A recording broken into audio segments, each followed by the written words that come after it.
In today's video, we're headed to Monticello, Thomas Jefferson's home, and I have to tell you something that just blew my mind. For years, I thought I knew what this house looked like. The famous dome? I always assumed that it was the front. Nope, it's the back side.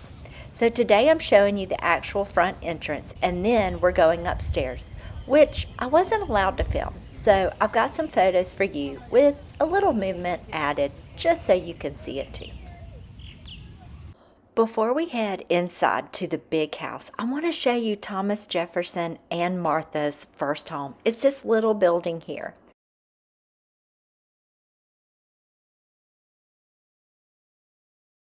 Next, let's go into the kitchen area. It is well designed and very functional. I love how they have added a lot of the pieces that they would have used during that time into this area to help you visualize the function. And they shared that this clock, Thomas Jefferson would come down and he would wind it up every day.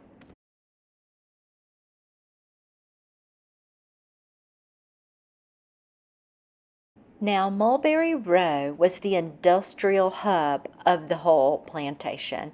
This is where the enslaved lived and worked. They were artisans and craftsmen.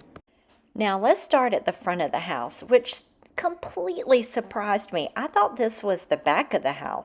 Thomas Jefferson designed this house all by himself. He was not a trained architect. He taught himself and designed each piece. As we tour the interior of Thomas Jefferson's home, I'm just going to play some music and I'll include the location on each picture.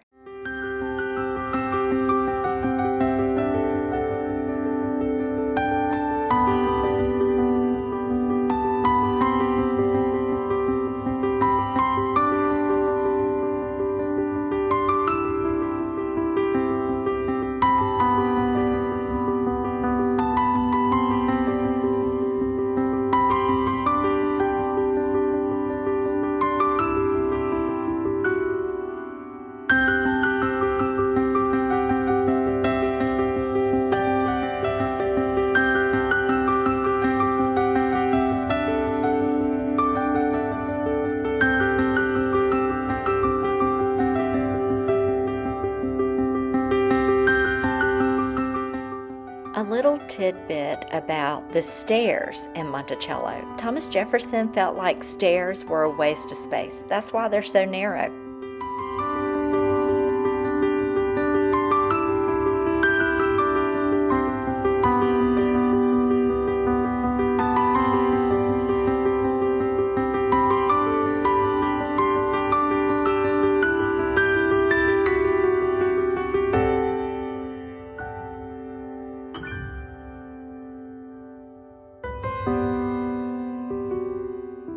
Through these doors, Jefferson's granddaughters claim this tucked away attic space beside the dome room as their private retreat.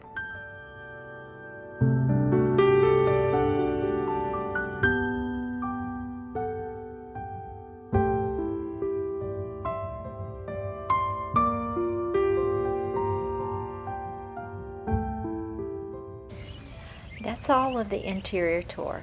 After the tour, we headed back down to the information area where we had an opportunity to hear Thomas Jefferson speak. For the common safety, common defense, most importantly, the common good.